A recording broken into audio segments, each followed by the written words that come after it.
Hi everyone. So welcome to episode 21 of Teh Tarik with Walid. It's officially season 3. As I said, every season has 10 episodes. So today I will be introducing our special guest. As I always say, all my guests are special. So I will be introducing him in a while. But I just wanted your thoughts, those who are here. Can you tell me whether you prefer this timing, 8 p.m. or you prefer the 10 p.m. timing? Because I get the sense that the later it is, the more people attend the session. So do let me know. You can comment here or you can DM me, and we will adjust accordingly. Of course, the timing of the sessions are not solely in my hands. I have to look at my guests, and my guests tend to be older, around my age or older. So the later the timing is, the more difficult it is for us. So okay, so just let me know about that. So today we will have, I would say, so thanks Azira. I think a lot of people would prefer 10 p.m. So today we have, I consider, the foremost authority on media and politics in Singapore, and he is. When I was an undergrad, there were three authors, three academics whom I really admired, and I didn't know any of them when I was an undergrad, obviously, but I read their stuff. The first one is Professor Hussein Muttalib. The second one, Professor Lily Zubaida Rahim, and the third is our guest today, Professor Cherian. And I was always in awe of them and their works, and I always wish I could write like them. And in recent years, I would add Professor Teo Yoyan to that list. But when I was an undergrad, these were the three authors that I really was inspired by. And eventually, I was privileged enough to have gotten to know all of them. So we will be talking about the media, the state of the media in Singapore, especially in light of recent announcements. So let me just accept his request to join. Hi, Prof. How are you? Hello, I'm well. Can you hear me well? Hi, I can hear you. Oh, what are you wearing? Oh boy.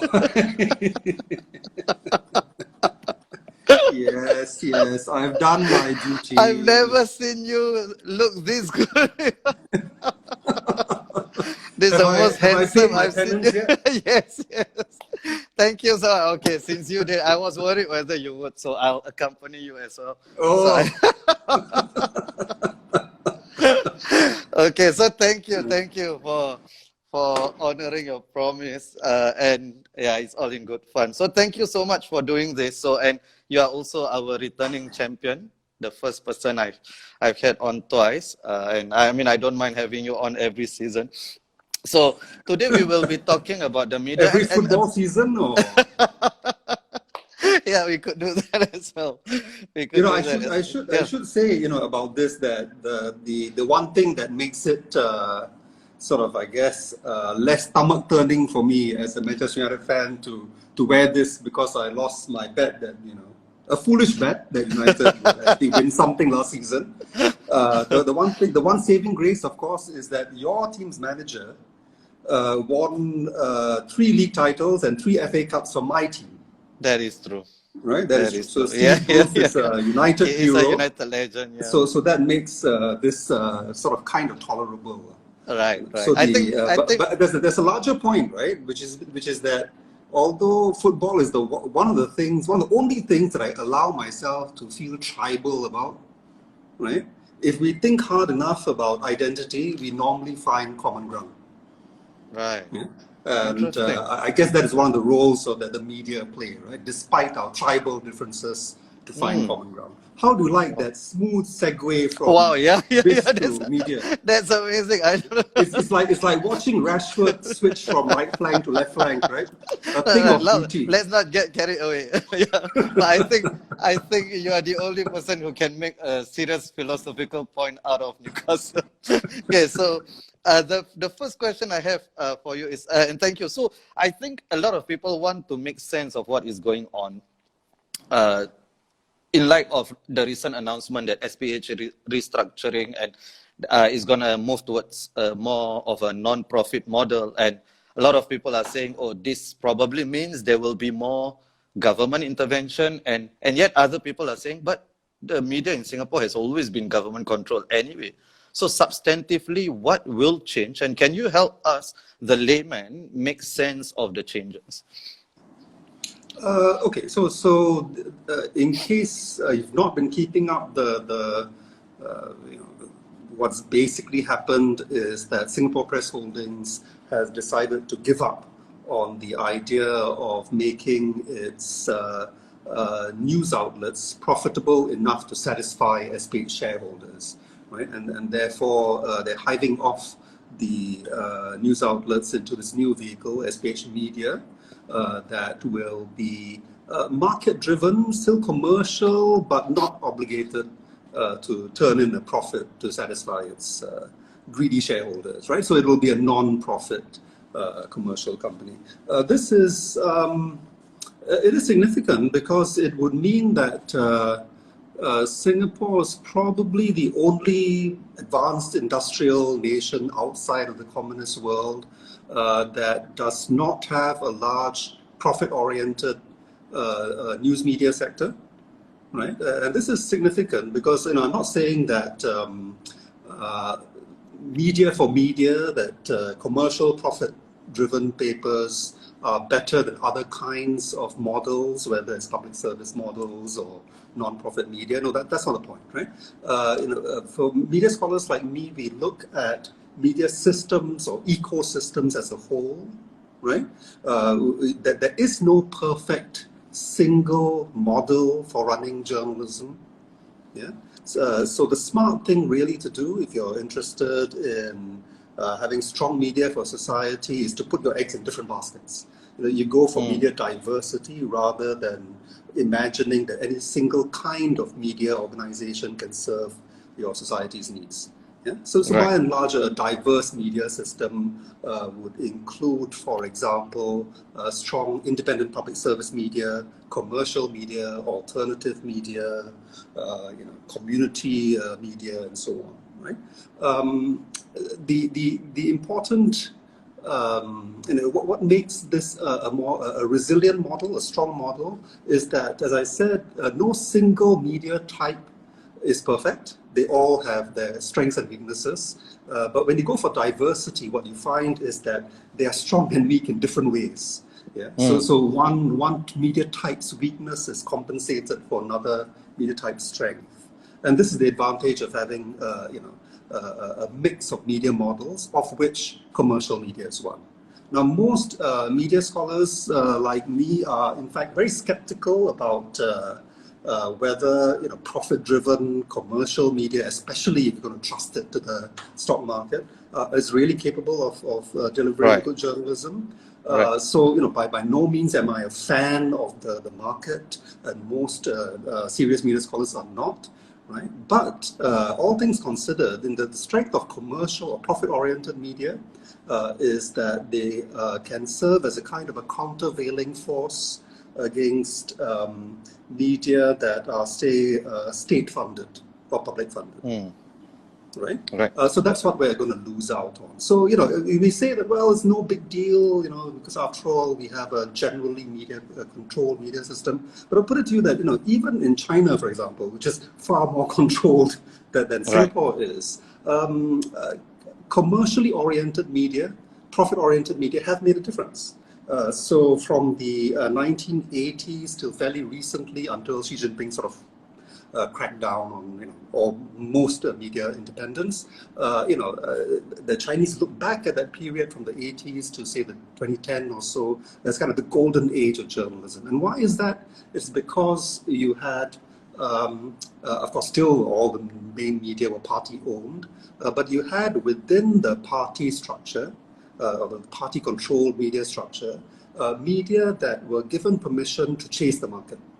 Yeah? So you had a distinction between party organs or party mouthpieces like People's Daily and for-profit, still party-owned, but commercial media like I guess the supreme example would be the Nanfang or Southern Media Group in Guangdong.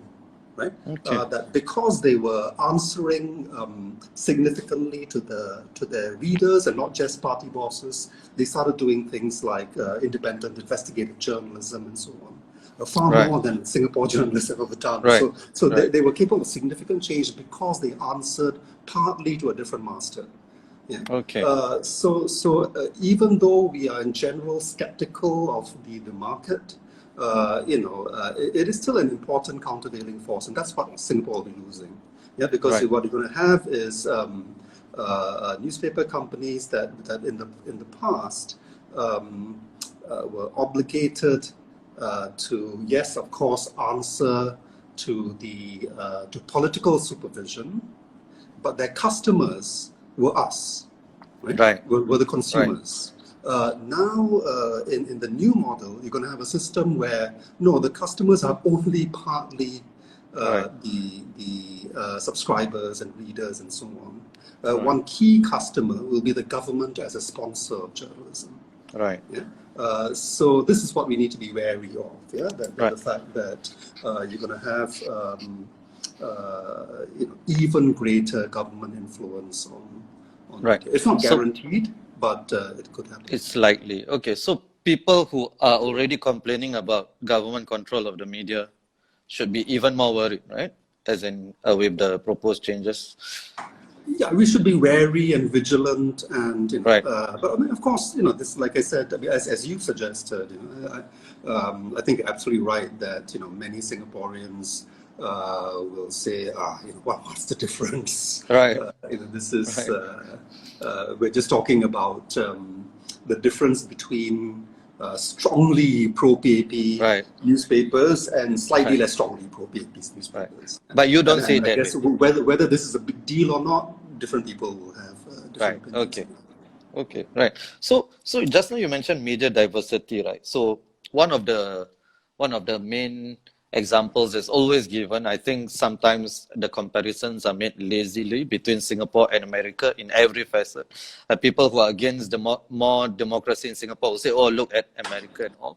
But the media scene in America is quite fascinating, right? It's a bit different to other liberal democracies, even the UK, for instance. So, especially over the past 4 or 5 years, you see that the media has contributed to the polarization of identities, and that's partly because of the market, partly because of media diversity, and I mean, obviously we are not fans of Fox News, but increasingly I find even CNN and MSNBC very, very intolerable. Right? So and they are just outright supporting one camp, right? So would media diversity, are the benefits of media diversity exaggerated by people who are more pro-democracy, more pro-freedoms like you and I? Oh, actually, well, the debate, those of us who do study media diversity consider the United States to be a bad example of a situation that actually doesn't have enough media diversity. Right. So it is far from being seen as a model within the West. Yeah. In fact, and this has partly to do with the American dominant interpretation of First Amendment of its constitutional order, which is different from, actually significantly different from, say, the Western European or other liberal democratic models. And the key difference, if I could summarize it, is this. Yeah, the American jurisprudence has interpreted the First Amendment. It's not the only interpretation, but the dominant interpretation of the First Amendment is that there is really no right to receive. It is about protecting the media owner's right to do whatever they want. Yeah, because the right to receive is actually not written literally into the First Amendment, whereas the right to receive is included in the International Covenant on Civil and Political Rights, Article 19. It is included in the constitutions and basic laws of other Western democracies from most of Western Europe, Canada, Australia, and so on. Right? Why does this matter? Because when you understand that media freedom and media diversity is not really for the sake of media owners. It's for us, right? Because we have a right to receive a range of opinion, good information that we need as citizens. So it's our right, right? Once you accept that, then it becomes the duty of the state and society to provide for it, including compensating for some of the extreme results of over-commercialization, which is what you see in the US. Right. So this is why, so it is, and this has been well understood for practically a century, right? The Western European model for assuring media diversity is very different from the American. It's in Western Europe that you find, for example, the BBC, right? As well as German public broadcasting and French and the Scandinavians and Canada and Australia and so on. Right.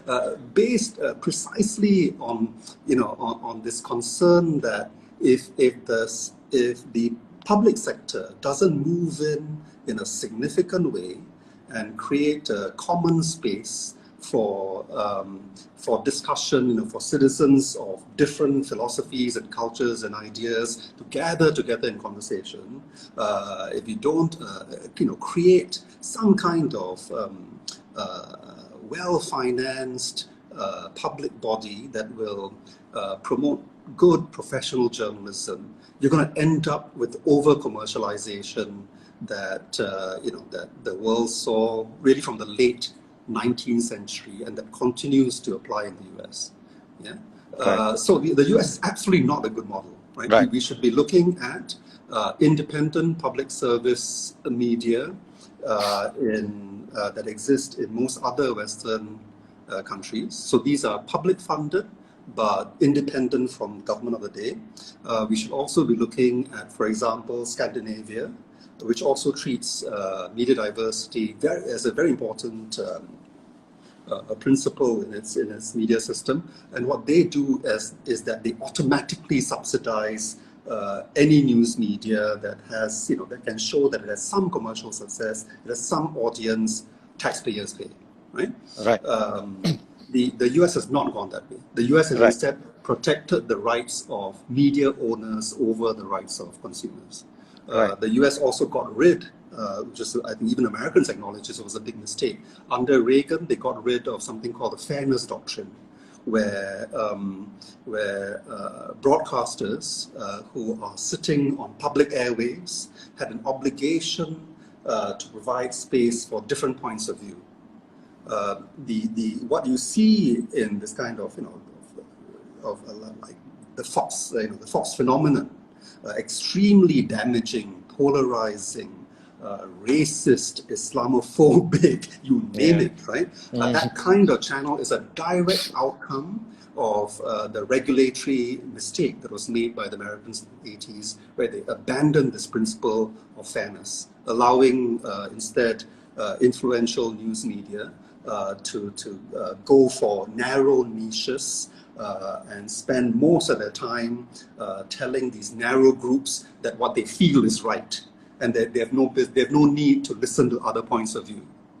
So I guess to cut a very long story short, and I'm sorry my answer is taking too long. No, it's okay. I'm glad you brought up the point that in Singapore we have this extremely bad habit to think that any call for a better media system means that we want to become more American. Absolutely. That is making our discussions about our futures extremely ill-informed and downright dumb. There are good examples around the world to look for. The last thing we want to do is to adopt bad examples. Right. Absolutely. And it's not just media, right? It's everything else also, right? More freedoms, then immediately they will say, oh, then more people will die by gun violence, and so on and so forth. So Exactly. America is always used as the boogeyman, right? Convenient. It's a convenient counterexample. Convenient counterexample. So I wanted to pick up on what you said. So the publicly funded but independent from the government of the day, and this is a model in much of the Western world outside America. But that's because the government of the day is rotating, right? From time to time. The government of the day changes from time to time. Right? So do you think that kind of model could actually succeed in Singapore, where the government of the day is always the PAP, or for the foreseeable future at least, would it still be possible for such a publicly funded institution to be independent? Yes, it's possible, but it's not likely precisely for the reason that you give, right? So in most Western democracies, different dominant parties or different strong parties actually had a direct interest in ensuring that the public service broadcaster was independent of the ruling party, because they knew that they might not be the ruling party in the next round. Right, And the last exactly. thing that they want is to hand that power to what is now the opposition, right? So in terms of the interests of the government, yes, I think if you have regular turnover of government, you're going to find, not just in media, but in all institutions across the country, out of self-interest, the government of the day probably would want to have an arm's length relationship with key democratic institutions. Yeah. Right. Okay. So thank you for that. So let's move on to the next question. So you are, I think, the most prominent author when it comes to the idea of self-censorship, right? And you talk about it at many levels, right? From the editors of media outlets, from journalists themselves. And it's not just about them being fearful of the government, right? It's also about them wanting access to the biggest newsmaker, which is the government, and that's a point you reiterate in your book. So you also talk about self-censorship on the part of Singaporeans, for instance. So do you see that changing with the rise of social media? So I'll just give two examples, right? One is the discussions we've had on race in the past year or past couple of years, right? I cannot imagine that this would have happened 10 years ago. Another one, even more recent, right, on the Israeli-Palestinian issue. I've never seen an alternative viewpoint being put forth amongst ordinary Singaporeans to the same extent that it has in this past month, right? So do you see the self-censorship amongst citizens dissipating with the rise of social media? Yes, with some important, I guess, caveats, yeah.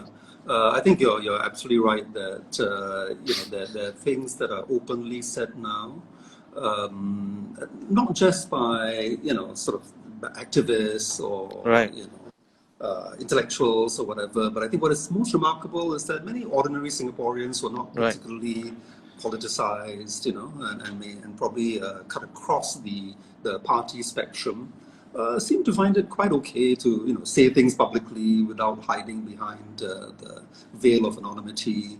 If you think of the things that are sort of shared with you on WhatsApp, right, including very funny and critical memes to things that are plainly anti-government and so on, you find that a lot of this comes from, again, friends and family across the spectrum. It's no longer just the troublemakers, like us, right? So something has changed, right? And my guess is that is partly to do with a kind of demonstration effect, right? That we've had this thing called the internet, a very open platform for more than 20 years, right? When people see their peers, their reference groups, their fellow citizens do things that seem to cross the line, they take note, right? And say, it seems okay, let's do this, right? And I think that didn't happen overnight, but over 20 years, you find people more and more, making the assessment that it is actually okay to say these things, right?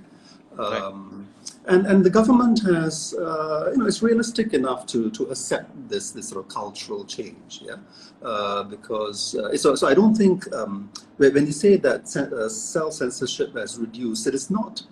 I don't look at it that Singaporeans are a lot braver and bolder now. No, I mean I think it's just it's a realistic assessment of where the limits now are now. Right. Yeah. The limits are wider now, or? The limits are wider for what and this again is an important caveat for what I might call sort of retail politics or the consumption of politics, including sharing stuff that other people created and so on. Right.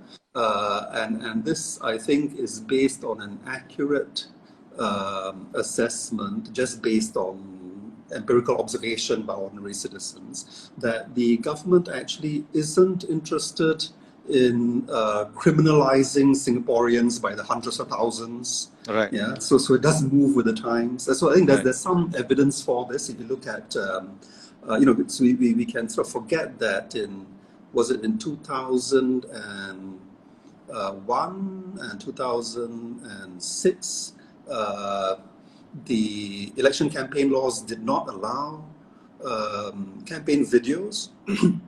The rules were a bit vague in 2006. Nobody quite knew what that meant. And people went ahead and shared videos and made videos in the 2006 election, using that gray area, simply because people were just too excited by the technology. Just went ahead and used video.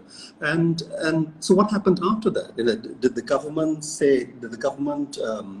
decide, oh man, this is getting out of hand, we don't want video in, it's going to have a mass crackdown on the use of video? No, they I think quite cleverly or quite sensibly realized that you can't close the barn door, the horse is bolted, and actually liberalized the rules for 2011.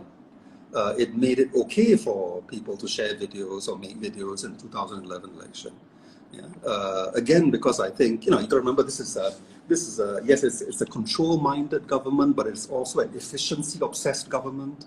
I don't think it was ever interested in recreating, say, Erich Honecker's East Germany with a mass police force. It doesn't make sense, right? It's just a stupid. That is stupid authoritarianism, and this is not.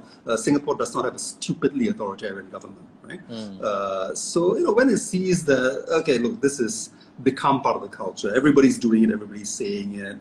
It tends to either close one eye or just allow those borders to shift. I mean, but I guess from your question, you sense the same thing, that there has been absolutely, absolutely, but still with caveats also, right? Because I mean, there are a couple of comments here, I guess, that I want to take as well, because the two of them were two of my former guests. One is Sarah. I had a session with her. She said, as long as POFMA exists, there will still be a level of self-censorship. And it's not just POFMA, right? There's the Sedition Act and so on. And you say that the government is not interested in arresting hundreds of thousands of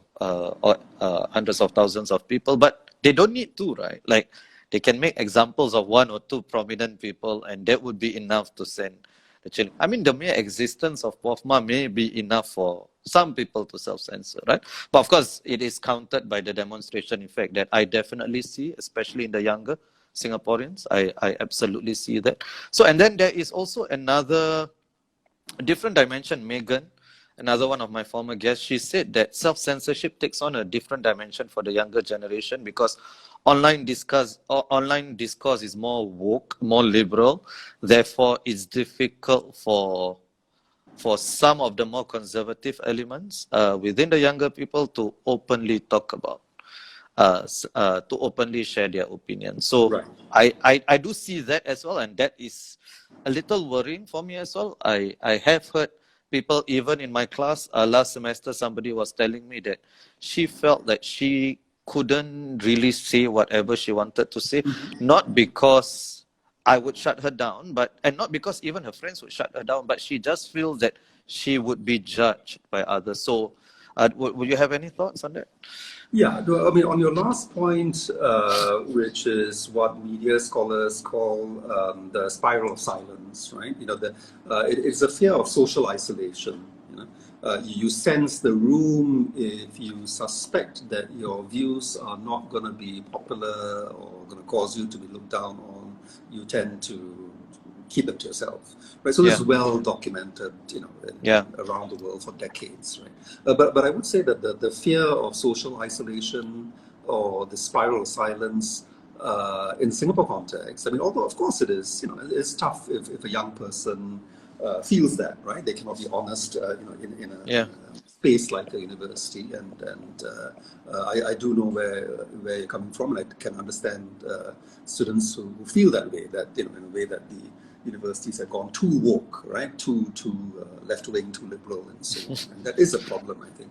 But to put it in the wider context, the fear of social isolation is of a lesser order than, say, the fear of arrest or detention, 100%. or not being able to get a job, and so right. on. Right. So the caveats that we were talking about, I think are important. I mean, so while yes, it is certainly seems to be far easier now for not just young people. I think older people as well have gotten used to consuming politics, including in a kind of retail way. Yeah, but and I did say that this was in a way an accurate, calculated risk. I mean, there are some gray areas, right? And I think this is something that younger Singaporeans, including people in university, do need to be aware of, that the risk may be greater than they expect. Yeah, because while it is true that you're really extremely unlikely to, just for criticizing the government, there's no precedent of someone who criticized the government on Facebook, etc. If you're an ordinary student or an ordinary citizen, you're not going to get in legal trouble. Yeah, but are you going to get black marked in some secret file somewhere? We do have evidence of that, right? You know it, I know it. Activists, people who study politics know it. Right. If you get involved in any kind of online politics and show your cards as someone who champions certain causes that the government considers, risky, that they might go out of control or whatever, right? Things like LGBTQ rights, certain kinds of climate activism, say you mentioned Palestine, Myanmar, various other issues. Race. Race, of course. Race for different reasons. But I think even the purely so-called political causes, if you, for example, organize even an online vigil for Palestinians or for Myanmar and so on, that's not going to be a legal problem, but are you going to be blacklisted in a way that makes it harder for you to get a public sector job? Right? We've not had an open conversation in Singapore about this. There's lots of anecdotal evidence that says that yes, you will. Right? And I do hope that if the government has valid, legitimate, security concerns that require individuals who, for example, do that kind of thing to be blacklisted, please be open about it. Because I think our young people need to know that they may be throwing, the public sector is the largest employer in Singapore. Right. And I do not think it is fair on the young to do these things secretly. And it's only when they suddenly try to get a job in wherever, some stat board or in the education service or whatever, that they suddenly realize mysteriously that they've failed some opaque security vetting system. Yeah, that is just not. It's not transparent enough, and it's it's something that if you're gonna maintain that system, the young need to be told about it. Right. And so, Prof, they're being recklessly bold.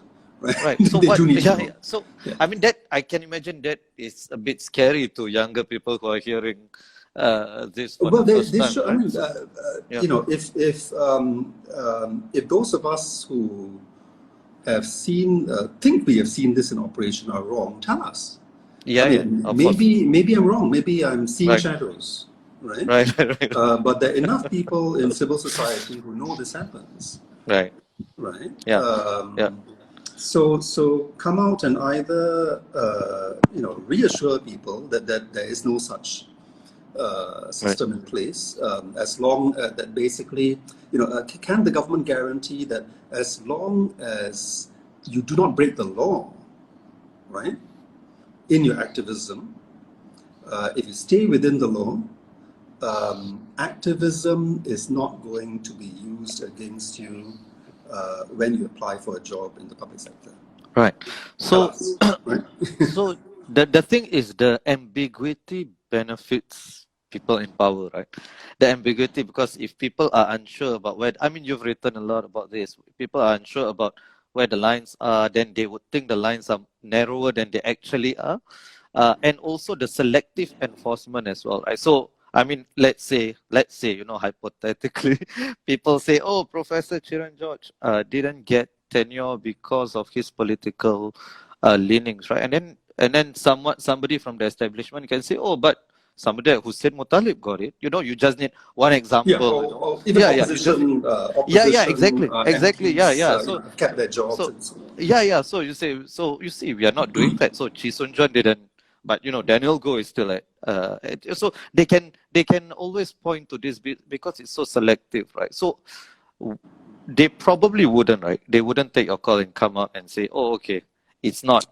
There's no such thing. Because absolutely right. I mean, I think it suits the state to decentralize these decisions and keep them opaque, right? Right. Yeah. So not just by in the case of things like hiring and tenure and so on, not just by keeping the rules vague, but also apparently decentralizing it. Right. Right. And making university administrators the bad guys, right? So it seems to be purely an internalization. Right. And you're right about the inconsistency. My own looking at the patterns of the many academics that have been penalized usually for civil society engagement, and actually the very few academics who've actually gone all the way and joined the opposition, and they haven't been penalized, like Anandambaya, for example. Right. The prime example. Yeah.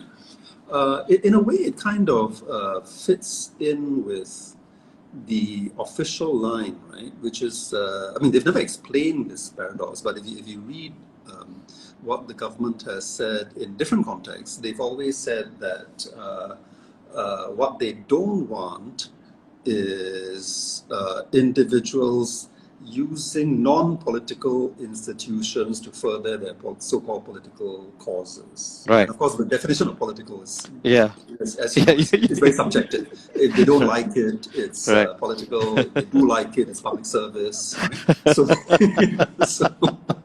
and you get a National Day medal, right?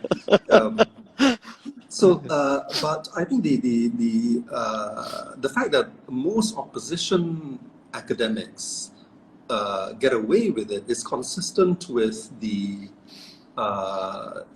doctrine that you have to declare yourself, right? So these opposition politicians have declared themselves. So Anand is chairman of the SDP. Right. He's not, and therefore he cannot be accused of some kind of covert mission to to use his academic position to corrupt Singaporeans or whatever. Right. Whereas those of us who are genuinely neutral and don't join an opposition party, but do take an interest in public affairs, I guess easier to brand as being somehow subversive. Right. So, it's interesting that you mentioned that, because yesterday, the episode I had with Sarah, so somebody actually texted me. The question she wanted to ask Sarah was, it seems like you are not content with the PA apology because there are rumors that you want to run as a Workers' Party candidate in the next 5 years, which was absurd, right? But that's how a lot of even Singaporeans think, right? The moment you're critical of the establishment, like, what's your agenda? Are you going to join the opposition? We haven't really gotten out of the mold where, I can be critical of anybody because, I care about the country. And this is why. It doesn't mean that I have an agenda to join the opposition. But it was used in the past a lot, even by the PAP. I remember, I think then PM Goh Chok Tong said to Catherine Lim, if you want to criticize us, join the... I remember the Malay MP said to Hussein Muttalib as well, if you want to criticize through AMP, right? You shouldn't do it through AMP, join the... it's not used as much now. Hopefully that's a good sign. But yeah, we'll see. And anyway, I'm up for tenure in 3 or 4 years. I will update you, or I'll call you if I need a job in Hong Kong, right? Anyway, I haven't been asked to stop this series or anything. So, that's a good sign. So, yeah, we'll see how it goes. So is there anything else you wanted to say on that, or should we move on to the next question? I can go on all day, but let's move on to the next question. All right. Okay. So, I listened in to your talk last week, and I think your clip is available on YouTube, the 10-11 minute part, right? Yes, I'm quite sure. So yeah. So I think it's on my website. I think it was a really good talk. I think everyone should listen to it. One of the things that you said that Singaporeans are at least partly to blame for the state of the media because you are not willing to pay for good quality journalism, right? So, are you being too harsh on Singaporeans? Is it really that Singaporeans are unwilling to pay for good quality journalism, or because Singaporeans, maybe a lot of them don't know how good quality journalism look like? So that's why they think, oh, okay, why should I be paying for something that, I mean, it's going to be under the control of the government anyway? Yeah, that's I think that's a very profound point, because I think that is one of the big challenges that media development anywhere has. Yeah, media in a sense create taste, including taste for good media. Yeah. So exactly as you say, if you have not cultivated a population that even knows what good media or good journalism, good culture is, it's very unlikely that they would have the imagination to invest in something that they've never experienced, right? So it becomes a chicken and egg problem. Yeah. I don't think I'm being particularly harsh, though. I mean, of course, it would be harsh to lay the blame entirely on the public, and that is certainly unwarranted, right? I mean, the government is primarily to either to blame or to praise, depending on your point of view, for the state of media today, right? It operates a colonial era licensing system. It has its own newspaper and printing presses act that has resulted in newspaper companies packing top management with trusted lieutenants of the government and so on. Right. So these are the larger structural conditions, right, that set the outer limits of what any Singapore media is capable of, right? But within that, I think there is still room for improvement. Right. But actually, take it one step at a time. The fact that the Singapore government has been able to preserve this particular model, is with the government would argue, this is something that is on the agenda at every election. And in every election, at least 60% of Singaporeans says, yes, give us more of the same, right? So, which is true, right? They are entitled to think that, right? I mean, of course, the logic, I mean, as you as a political scientist, know better than me, the logic is a bit flawed, because it's not as if an election is a referendum on every single issue, policy presented by the government. It's a huge package. And people may disagree strongly with something, but still vote for the PAP for other reasons, right? So that argument is a bit flawed. But beyond that, even if we are not able to persuade the government to change, there are still things that can be done, and we don't need to look further than our neighbors to see this. Right? Singapore is not the most repressive society, even in Southeast Asia. Right? Malaysia has very similar laws because of a common colonial inheritance. The Philippines is on paper freer, but in fact more brutal. More journalists get killed and jailed in the Philippines than in Singapore. It's far more dangerous to be an independent journalist in the Philippines. And yet, Malaysia has Malaysia Kini, The Philippines has Rappler. Yeah. Yeah. These are news organizations that produce daily original news reporting, right? They're not like, our alternative media from like Mothership or Online Citizen and so on, that is capable of maybe 1 or 2 bits of original reporting a week, but by and large is very, I wanted to say parasitic, but that's far too... It's okay, you can say What's the right? No, that's not being fair to them. They do add value, right? They do add value, but they're drawing on raw material that is freely available, often from big media. Yeah. So they're not capable of the alternative media that we have in Singapore are not like Malaysia, Kenya, and Rappler that are capable of saying, okay, these are the top 5 things going on in the country this week. We are going to cover it. Yeah.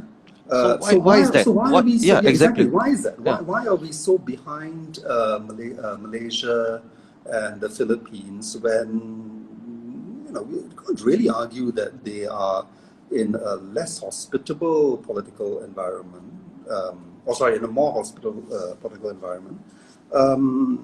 Is it because we lack the talent? Are we less educated, right? Is our training less? That is preposterous, right? I mean, I've ran the journalism department at your university for a few years. I've seen what our young people are capable of, and I can tell you that every year, each cohort of Singaporeans will produce a smattering of world-class talent. There's no doubt about it in the journalistic front. Far more talented, by the way, than my generation, because in my generation we didn't have these these special programs in junior college. And, we weren't as exposed or connected and so on. This generation is, in terms of the raw talent that Singapore is producing, surpasses us by a mile. Okay, and you see it. The number of talented Singaporeans who have done well globally.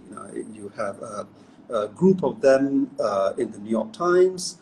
You've got others at Bloomberg, Reuters, the other wire agencies, South China Morning Post. There is no shortage of outstanding Singapore journalistic talent, right? And some of them, of course, are in the Straits Times, so just they don't get to use their talent and their skills as much as they should. Others are in Singapore in other professions and so on. So it's absolutely not that we don't have enough good writers who are critically minded with the right curiosity, nor is it because Singaporeans don't love their country enough to do journalism. None of these things apply. So it's not government, it's not the supply of talent. What is it? It boils down to the fact that in Philippines and Malaysia, you've got investors, local investors, willing to put their money where their mouth is. They didn't like the way the media was. They paid for it, right? And then in the case of Malaysia, Kini, you've got Malaysians subscribing to it. And because it takes money. It takes money to hire full-time journalists to be the surrogates of citizens to go and find out what needs to be found out in your society, right? Now, if you ask if it's harsh to blame Singaporeans, I would say that if you're the kind of Singaporean who really just isn't interested, has given up on public life, and just want to tune out, at least then your position would be consistent. Right? You don't care, you're not going to pay for it. Yeah, that's fine. right. But many of the Singaporeans I know are highly critical of the media system, but don't want to pay. Yeah, don't want to do anything about it. And so the final excuse: is it because we're poor?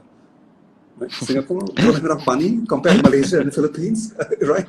So think of how much your audience and we are paying for Netflix, other streaming services, for our football channels.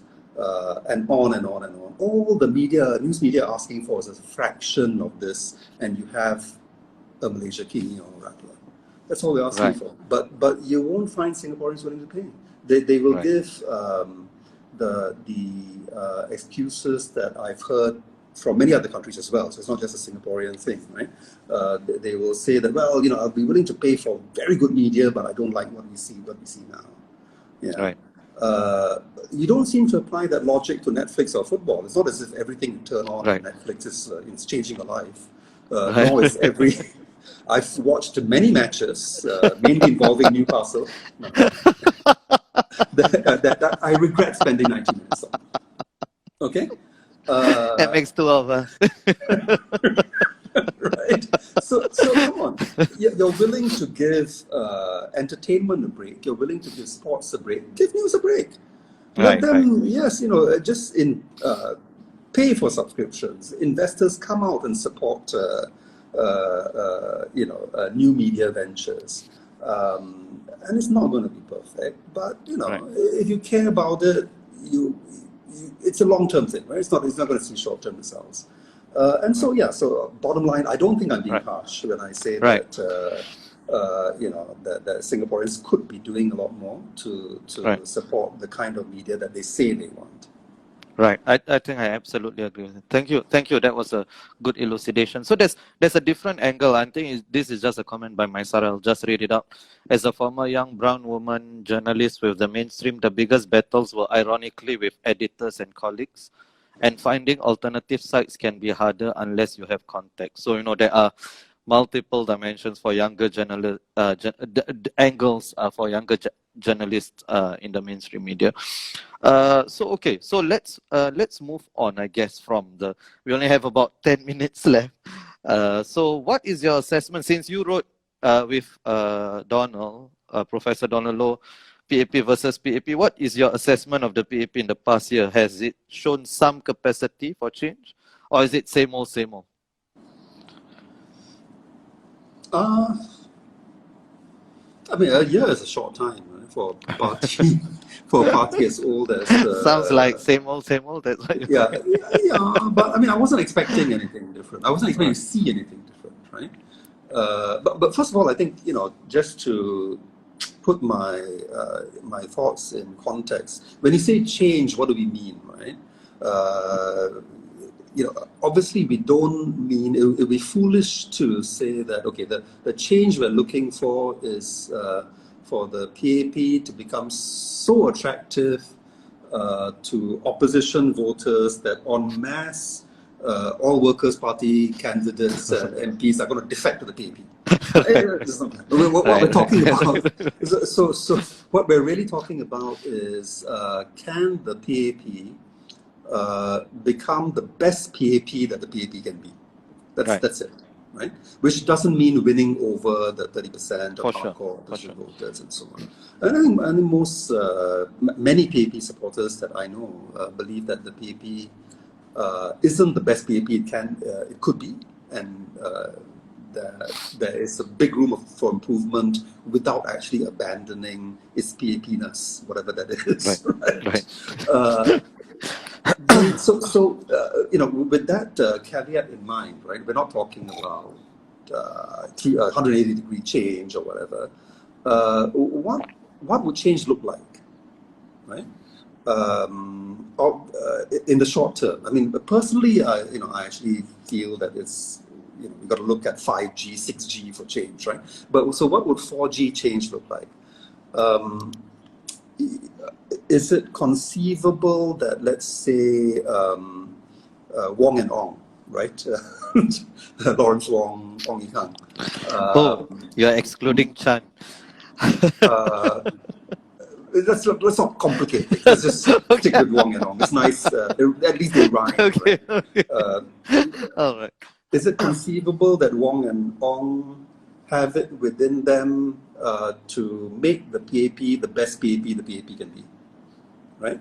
I personally have not seen any strong evidence that suggests that they cannot. Right? Will they? If I could make predictions, then I wouldn't be wearing this. Right? So this is not a prediction. I'm just talking about theoretical possibilities.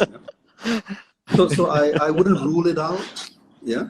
But so let's, for the sake of argument, say that Ong and Wong Ong and Wong have it within them to transform the PAP, what is the evidence that we would see? Right. It would be foolish, I think, to expect them to advertise it to us, right? Why would that be the case? We have nothing to do with PAP, with the PAP selection process. Right. We're not the So audience, it right? would This is not a presidential system. We do not Right. vote So- for the next prime minister. We vote for the next party. This is Right. purely an internal decision. There is absolutely nothing to be gained for any serious contender for the prime ministership or deputy prime ministership or whatever to play to us, the gallery. Nothing to be gained. Right. And So, we need to but understand that is assuming that the party is not interested in making the decision. They are not interested in what the gallery thinks, right? that would be un-PAP. Right. Exactly. Yeah. So Right. that's assumption. So Yeah. so You're right. remember You're right. my boundary conditions, right? Absolutely. Where, Absolutely. the Yeah. PAP is not going to go populist, Right. The PAP is not going to consult the people over Right. who should be the next prime minister, right? The PAP is going to consult the most cadres, and Right.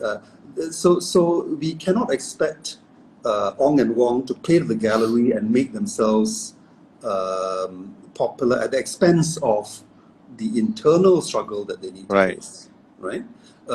All we can expect is, of course, that they don't bomb, right? They shouldn't become so unpopular Right. among the wider public that even their cadres and other PAP supporters say, no, if these guys get in, I'm going to migrate. Right. I mean, if the pushback from the people is extremely negative and consistent, then of course the PAP will have to take note, right? But it's not a popularity. It's avoid unpopularity, extreme unpopularity, but it's not a popularity contest, Right. So if Ong and Wong are serious, what would they be doing?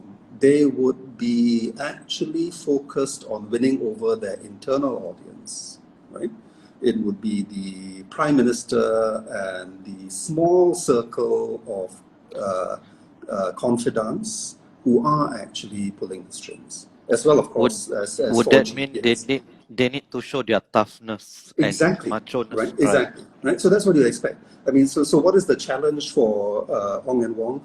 Not have their popularity completely, fall to the bottom. Right. But you would expect that they would be given kind of an obstacle course, right? This is full battle gear. Right? That they would have to show in the next couple of years that they have a mettle, right? That they understand Singapore's vulnerabilities, that they can make hard decisions, even unpopular decisions. Let's hope that the test isn't as extreme as what Goh Chok Tong and his generation had to go through, which is to show that they could actually front, ISA detentions of Singaporeans and so on, and that was that was their baptism of fire in terms of showing that they had the mettle. Right? I don't expect it to be anything as drastic as that, but you could probably expect them to have to show that they are tough. Yeah. Right. So at the end of all this, and it'll take some time, right? So all I'm saying really is that this is a process that's invisible to us, right? And it would be, I think, unrealistic for us to impose our own standards or our own benchmarks on what a good reformist PAP Prime Minister would look like, and say that, okay, this is what we want, and therefore this is what we expect to see over the next few years. No, we are not the audience. So much of this will be opaque, and we really don't know. That's, again, another very long answer to explain why it is that I'm not at all surprised that we haven't seen any glimmers of hope. The fact that we haven't seen any glimmers of hope does not mean that there isn't hope. Because we should not expect to see glimmers of hope. Right. Yeah. So I get that. But the thing is, right, you don't tell a person for instance, a person is going to get married, right? You don't say, oh, just marry that person, right? Just marry him. He's going to change after he becomes a husband, right? No, right? Because that person has to change first for that person to be a worthy husband, right? You get what I'm saying? So, yeah. So, would it be realistic to expect then that the person who has to behave a certain way to get the position, and then after getting the position to behave in a different way? I guess, is it realistic for us to expect that? Or yeah, I but guess it's not a marriage, right? That's the thing. It's not a marriage. So, it's not. So you so you think it is? Nobody, I mean, in the Westminster system, nobody is asking us as citizens whether we agree to take this man as our spouse for the next 4 or 5 years. It's just not done, right? This is not a presidential system where we are asked, right? It is right. the party. Yeah. So it's the you're saying, party So that so-called elevates. we don't have a say in one that. of its own, right? Right. To be first among equals. So it's a marriage among them. We're not. Right. We don't really count. Right. So, and all we can do is hope then, right? Well, all we can I think it's more than that, right? All we can do is hope, but for sure. also send the signals of the kind of Singapore that we want to be, right? Yeah. Absolutely, yeah. So, final question, because I don't know now, Instagram, they allow for more than 1 hour. I mean, previously they didn't. I think we just hit the 1 hour. I hope not, because yesterday we went 61 minutes, but maybe just a few more minutes. Some have criticized you for taking shots at Singapore, being in Hong Kong. They say, oh, you are basically throwing stones from afar, but yet I'd be happy to come to Singapore and do the same, but unfortunately, I'm in that category of blacklisted. Exactly right. So I mean, this is a criticism that doesn't make sense at all. I mean, you were at NTU and you wanted to be tenured here. I mean, it's a catch-22 in many ways. But so your response would be just to dismiss those, because I see this online a lot. I guess they probably don't understand this line of criticism, doesn't understand how academia works, I suppose. You're right. I mean, so there's this idea that how come I don't write as much about Hong Kong? Well, there are claims that I don't say anything about Hong Kong.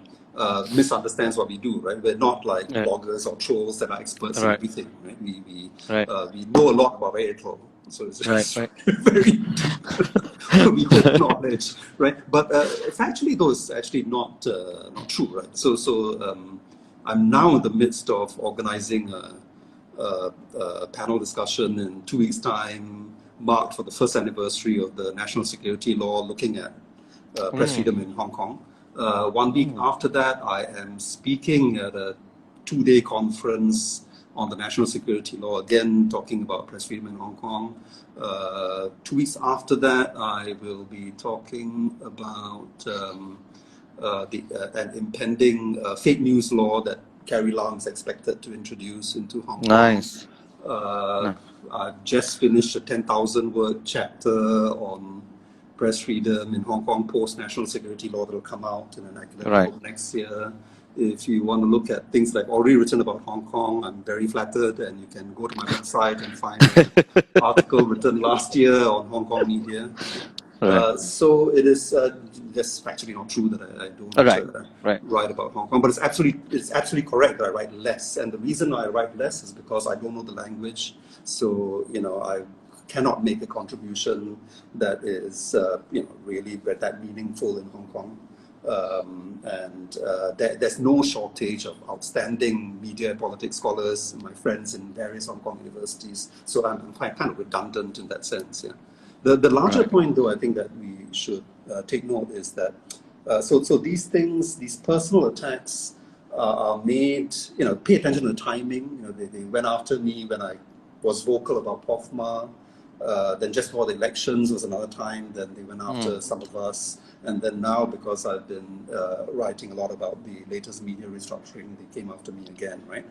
So, I mean, I hope your listeners in particular would be perceptive enough to realize that, hey, if they are going after the person and making these personal attacks, maybe it means that they have nothing to say in response to the arguments. Absolutely. Yeah. So I think that's what I'm sure most Singaporeans can see through that. Yeah. Yeah, I mean, I hope so. Definitely. I mean, and it's very cheap, right, to go down that route. Well, I don't know whether it's Especially. cheap. I'm not sure how much they're being paid. So. So maybe, yeah. So I mean, that's the other irritating thing, right? They are throwing this. I mean, and it's not as if you are doing it as at no cost, right? I mean, there are plenty of cost that can be involved, right? Reputational, and you are back here. You presented at the hearing for POFMA, and you're always involved. So I always find that I just wanted to give you a chance to respond, because I find that line of criticism irritating. Yeah. Also, I mean, the other thing that needs to be said is that it's kind of like misapplied criticism, because when they make personal attacks against a person like me, that actually doesn't even make sense as a strategy. Because look, I'm not asking for anybody's vote, and I'm not asking for exactly money, right? exactly. So this is not a personal thing anyway. Exactly. Right? In fact, what I hope from readers and listeners who engage in my ideas is that you don't need to come to any impression about me. Just engage in ideas, right? And in fact, it would be the way I look at it is that anyone who before they engage with someone's ideas first decides, okay, where does this person stand, and do I like him or her? That's a very lazy shortcut to learning, right? I mean, absolutely. Like I said, I'm not asking for any sort of for vote or profits. Right. Take what I write for whatever it is, and you don't need to like me. It's not part of the team. So. Yeah, and the other thing is they will question your patriotism, right? I mean, it's almost as if you have to be a flag-hugging, chest-thumping patriot for your criticism. Well, I mean, you need to show it, then you can criticize. But even then, the criticisms must be beyond. I mean, all those are distractions, right? Because they basically want you to operate within a particular boundary that they have set. And the moment you step outside that boundary, then I mean, these are logical fallacies, right? Appeal to patriotism, appeal to emotion, and so on. Yeah, but thank you. I'm far from the worst victim, of course. As we know, we have friends who get it far worse. Yeah, because it is very unfair what they go through. Yeah. Right. Okay, Professor Cherian George, thank you so much. It's been a pleasure. So, well, actually, I do need to thank you, because we've been talking about self-censorship and so on, and as you say, you're an untenured assistant professor. Don't have to remind me that some people may think this is somehow bringing you great fortune or fame or whatever, but and I know that, as you say, this comes at a cost, right? I mean, and of course. I hope that your college or university, the Ministry of Education, see what you are doing as providing value, right? I mean, it's a long-form, in-depth interview that can be very illuminating for people, and certainly, well, I'm not talking about this one, but all your previous episodes. No, this one was superb. And and I think even if your paymasters and bosses don't appreciate it, I hope I speak on behalf of the audience when I say that what you've been doing all these months is really adding value and showing a kind of model public scholarship that I hope more academics would follow. So so thanks very much for having me. But don't ever ask me to do this again. Don't make a bet about menu again. Okay. So thank you so much for everything that you do. I don't know whether you heard the preamble, but you were one of my three idols as an undergrad. So and thank you so much for doing whatever you do. So good night, everybody, and good night, Prof. Thank you so much. Bye bye.